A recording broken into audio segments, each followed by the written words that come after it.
Hi dears, welcome back. ഇന്നത്തെ വീഡിയോയിൽ share ചെയ്യുന്നത് വീട്ടമ്മമാർക്ക് ഉപകാരപ്പെടുന്ന കുറച്ച് കുഞ്ഞു കുഞ്ഞു ടിപ്സുകളാണ്. വീഡിയോ നിങ്ങൾക്ക് ഉപകാരപ്രദമായിട്ടുണ്ടെങ്കിൽ ലൈക്ക് ചെയ്യുക, ഷെയർ ചെയ്യുക, സബ്സ്ക്രൈബ് ചെയ്യുക. അപ്പോൾ ഈ വീഡിയോയിലെ ടിപ്സുകൾ ഓരോന്നായിട്ട് നോക്കാം. നമ്മുടെ എല്ലാവരുടെയും വീടുകളിൽ ബ്രേക്ക്ഫാസ്റ്റിനായാലും ഡിന്നറിനായാലും നമ്മൾ ചപ്പാത്തിയും റൊട്ടിയും ഒക്കെ ഉണ്ടാക്കാനായിട്ട് മാവ് കുഴയ്ക്കാറുണ്ടല്ലോ. ആ മാവ് കുഴയ്ക്കുന്ന സമയത്ത് ഇതുപോലെ കുറച്ച് മാവ് ബാലൻസ് വരികയാണെങ്കിൽ നമ്മളത് ഫ്രിഡ്ജിൽ സൂക്ഷിക്കലാണ് ചെയ്യുന്നത്. അപ്പോൾ പിന്നീട് നമ്മൾ ആ മാവ് ഫ്രിഡ്ജിൽ നിന്ന് എടുക്കുമ്പോൾ നല്ല ഹാർഡായിട്ടായിരിക്കും ഉണ്ടാവുന്നത്.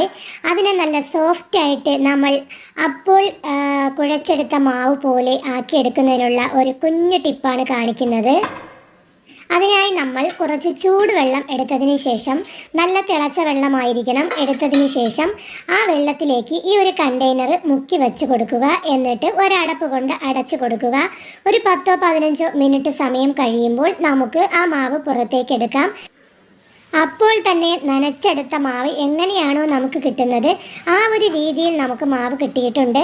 ഞാനതിനെ ഇതുപോലെ റൗണ്ട് ഷേപ്പിൽ പരത്തിയെടുത്ത് റൊട്ടി ചുട്ടെടുത്തിട്ടുണ്ട്. നല്ല സോഫ്റ്റ് ആയിട്ടുള്ള റൊട്ടിയാണ് നമുക്കിവിടെ കിട്ടിയിട്ടുള്ളത്.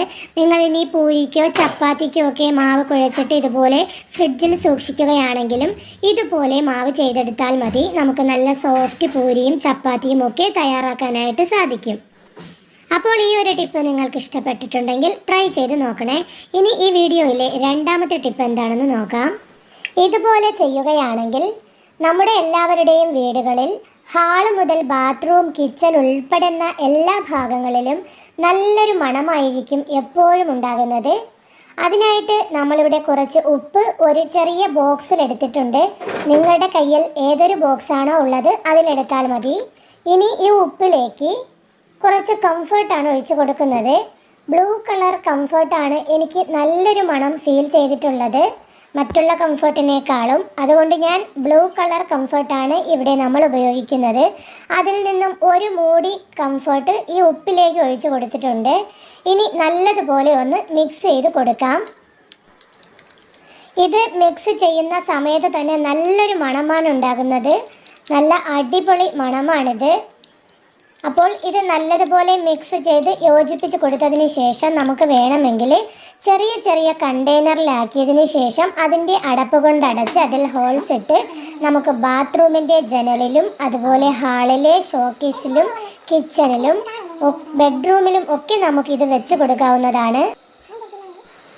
എൻ്റെ കയ്യിൽ ഇതുപോലുള്ള ഒരു ബോട്ടിൽ ഉണ്ടായിരുന്നു. ഇതൊരു ഗ്ലാസ് ബോട്ടിലാണ്. ഇതിൻ്റെ ഉള്ളിലേക്ക് ഇത് ഒഴിച്ചു കൊടുക്കുകയാണ്. ഇതിൻ്റെ മൂടിയിൽ ഹോൾസ് നേരത്തെ തന്നെ ഉള്ളതാണ്. അതുകൊണ്ട് തന്നെ ഞാൻ ഇതിൻ്റെ മൂടിയിൽ ഹോൾസ് ഒന്നും ഇട്ട് കാണിക്കുന്നില്ല. ഇത് ഒഴിച്ചു കൊടുത്തതിന് ശേഷം ഞാനിത് ഷോക്കേസിലാണ് വെക്കുന്നത്. ഷോക്കേസിൻ്റെ ഡോറ് കുറച്ച് ഓപ്പൺ ആക്കി വെച്ച് കൊടുക്കുക. നമ്മൾ ഹാളിലേക്ക് വന്ന് കയറുമ്പോൾ തന്നെ നല്ലൊരു മണമായിരിക്കും നമ്മുടെ വീട്ടിലുണ്ടാകുന്നത്. നിങ്ങൾ ഇത് തയ്യാറാക്കുന്ന സമയത്ത് ബ്ലൂ കളർ കംഫർട്ട് തന്നെ എടുക്കാനായിട്ട് ശ്രദ്ധിക്കുക. കാരണം അതാണ് ഏറ്റവും കൂടുതൽ നല്ലൊരു സ്മെല്ല് കിട്ടുന്നത് മറ്റുള്ള കംഫർട്ടിനേക്കാളും. അപ്പോൾ വീടിനുള്ളിൽ നല്ലൊരു മണമൊക്കെ ഫീൽ ചെയ്യണമെന്ന് ആഗ്രഹമുള്ളവർ ഇതുപോലെ ഒന്ന് ട്രൈ ചെയ്ത് നോക്കണേ. ഇനി ഈ വീഡിയോയിലെ മൂന്നാമത്തെ ടിപ്പ് എന്താണെന്ന് നോക്കാം. ഈ ഒരു ടിപ്പ് ചെയ്യാനായിട്ട് പ്ലാസ്റ്റിക്കിൻ്റെ ഏതെങ്കിലും ഒരു മൂടി എടുക്കുക. അതിലേക്ക് കുറച്ച് ടാക്കം പൗഡർ ഇട്ട് കൊടുക്കുക. നമ്മുടെ വീട്ടിലുള്ള ഏതൊരു പൗഡർ എടുത്താലും മതിയാകും. ഇനി അതിലേക്ക് ചേർത്ത് കൊടുത്തത് 1 ടേബിൾ സ്പൂൺ അളവിൽ മഞ്ഞൾപ്പൊടിയാണ്. മഞ്ഞൾപ്പൊടി ചേർത്ത് കൊടുത്ത് നല്ലതുപോലെ തന്നെ മിക്സ് ചെയ്ത് യോജിപ്പിക്കാം. ഇനി ഇത് നമ്മൾ ഉറുമ്പുകൾ വരുന്ന സ്ഥലങ്ങളിലേക്ക് കൊണ്ടുപോയിട്ട് കൊടുക്കാം.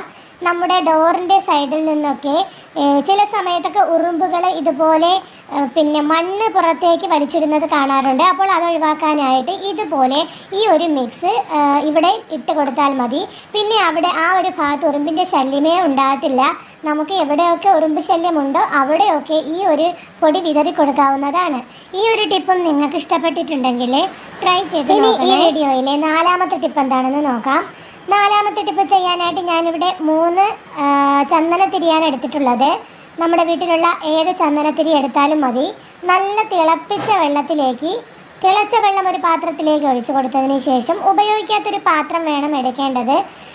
എന്നിട്ട് ഇത് ഒടിച്ച് ഇതിൻ്റെ ഉള്ളിലേക്ക് ഇട്ട് കൊടുക്കുക. എന്നിട്ട് മൂടി വയ്ക്കാം. കുറച്ച് സമയം ഏകദേശം ഒരു 4-5 മണിക്കൂർ ഇതുപോലെ വെച്ചതിന് ശേഷം എടുക്കാം. അപ്പോൾ ഇതിൻ്റെ ഈ ഒരു മരുന്നൊക്കെ ഇതിൽ ലയിച്ച് വന്നിട്ടുണ്ട്. നല്ല കട്ടിയുള്ളതാണ് ഇതിലെ മരുന്ന്. അതുകൊണ്ട് ഇത് ലയിക്കാനായിട്ടാണ് നമ്മൾ ചൂടുവെള്ളം ചേർത്ത് കൊടുത്തത്. ഇനി ഈ ഒരു മരുന്ന് ഈ വെള്ളത്തിൽ നല്ലതുപോലെ യോജിപ്പിച്ചെടുക്കാം. കട്ടയൊന്നുമില്ലാതെ യോജിപ്പിച്ചെടുക്കണം. ഇതിൻ്റെ ഉള്ളിലുള്ള ഈ ഒരു സ്റ്റിക്കൊന്നും നമുക്ക് ആവശ്യമില്ല. ഇതൊക്കെ മാറ്റി കൊടുക്കണം. ഇനി നമുക്ക് വേണ്ടതൊരു സ്പ്രേ ബോട്ടിലാണ്. സ്പ്രേ ബോട്ടിൽ കയ്യിലില്ലാത്തവർക്ക് നമ്മൾ ഡിഷ് വാഷ് വാങ്ങുമ്പോൾ കിട്ടുന്ന ആ ഒരു ബോട്ടിലില്ലേ, അതെടുത്താലും മതിയാകും.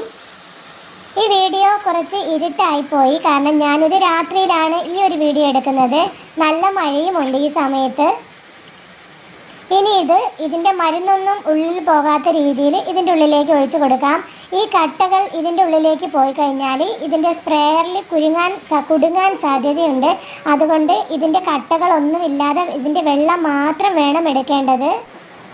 ഇനി ഇതിലേക്ക് നമുക്ക് വേണമെങ്കിൽ മാത്രം കംഫർട്ട് ചേർത്ത് കൊടുത്താൽ മതി. കംഫർട്ട് ആയാലും ലൈസോൾ ആയാലും മതിയാകും. ഞാനിവിടെ കംഫർട്ട് ചേർത്ത് കൊടുക്കുന്നുണ്ട്. കംഫർട്ട് ഇല്ലെങ്കിലും ഈ ഒരു തിരിയുടെ ഈ ഒരു മരുന്ന് മാത്രം മതി കേട്ടോ. നല്ല ഒരു മണം നമുക്ക് കിട്ടും. ഇപ്പം തന്നെ ഈ ഒരു തിരിയുടെയും കംഫർട്ടിൻ്റെയും കൂടി മണം നല്ലതായിട്ട് ഫീൽ ചെയ്യുന്നുണ്ട്. ഇനി ഇത് നമ്മൾ എന്താണ് ചെയ്യുന്നതെന്ന് വെച്ചാൽ, രാത്രി സമയത്ത് നമ്മൾ കിച്ചണിലെ പാത്രങ്ങളൊക്കെ കഴുകി മാറ്റിയതിന് ശേഷം നമ്മുടെ കിച്ചൺ സ്ലാബ് അതുപോലെ തന്നെ നമ്മുടെ ഗ്യാസ് അടുപ്പിൻ്റെ അടിയിൽ ഡൈനിങ് ടേബിള് അങ്ങനെയുള്ള സ്ഥലങ്ങളൊക്കെ, സിറ്റ് ഔട്ടിലെ നമ്മുടെ ഈ ഒരു കൈവരി വരുന്ന ആ ഭാഗങ്ങളൊക്കെ അല്ലേ, അവിടെയൊക്കെ നമുക്ക് ഇതൊന്ന് സ്പ്രേ ചെയ്ത് കൊടുത്തിട്ട് രാത്രി നമ്മൾ നല്ലതുപോലെ തുടച്ചിടുകയാണെങ്കിൽ നമ്മൾ രാവിലെ വരുമ്പോൾ നല്ലൊരു മണമായിരിക്കും അടുക്കളയിലും നമ്മുടെ ഹാളിലും ഒക്കെ ഉണ്ടാകുന്നത് കേട്ടോ. ഈ ഒരു ടിപ്പ് നിങ്ങൾ തീർച്ചയായിട്ടും ട്രൈ ചെയ്ത് നോക്കണേ. അതുപോലെ തന്നെ നമ്മുടെ വീട്ടിൽ പല്ലി, പാറ്റ, ഉറുമ്പ്, അതുപോലെ തന്നെ ചിലന്തി അങ്ങനെയുള്ള ജീവികളൊന്നും തന്നെ ഈ ഒരു സ്പ്രേ നമ്മൾ അടിച്ച് തുടച്ചിടുന്ന ഭാഗത്തേക്ക് വരത്തില്ല. അതുകൊണ്ട് ഈ ഒരു ടിപ്പ് നല്ല ഉപകാരപ്രദമായിട്ടുള്ളൊരു ടിപ്പാണ്. നിങ്ങൾ തീർച്ചയായും ട്രൈ ചെയ്ത് നോക്കണം. നമ്മൾ വിചാരിക്കുന്ന പോലെയല്ല, നല്ലൊരു മണമാണ് കേട്ടോ രാവിലെയൊക്കെ എഴുന്നേറ്റ് വരുന്ന സമയത്ത് നമുക്ക് കിട്ടുന്നത്. ഈ ഒരു സൊല്യൂഷൻ 2 ദിവസം ഇടവിട്ടൊക്കെ മാത്രം ചെയ്താലും മതിയാകും. നമ്മുടെ മിക്സിയൊക്കെ വെക്കുന്ന മിക്സിയുടെ അടിവശത്തും ഗ്യാസ് അടുപ്പിൻ്റെ അടിയിലും നമുക്ക് എവിടെ വേണമെങ്കിലും ഇതുപോലെ ഇത് സ്പ്രേ ചെയ്ത് കൊടുത്ത് തുടച്ചെടുക്കാം. നമുക്ക് തറ ക്ലീൻ ചെയ്യുന്ന സമയത്ത് നമ്മൾ തറയൊക്കെ തുടച്ച് കഴിഞ്ഞതിന് ശേഷം ഈ ഒരു ലൈനിൽ സ്പ്രേ ചെയ്ത് ലാസ്റ്റ് ഒന്ന് തുടച്ചെടുക്കുകയാണെങ്കിലും പല്ലി, പാറ്റ ഇവകളുടെയൊക്കെ ശല്യം മാറിപ്പോകുന്നതാണ്. ഞാനിവിടെ ഡൈനിങ് ടേബിളിലൊക്കെ ഒഴിച്ച് കൊടുത്തിട്ട് നല്ലതുപോലെ തുടച്ച് കൊടുക്കുന്നുണ്ട്.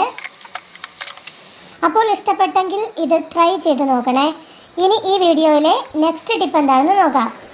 നമ്മുടെ വീട്ടിൽ കുഞ്ഞു മക്കളൊക്കെ പഠിച്ചുകൊണ്ടിരിക്കുന്ന സമയം നമ്മൾ ചൂട് കാരണം ഫാനൊക്കെ ഇടുന്നുണ്ടല്ലോ.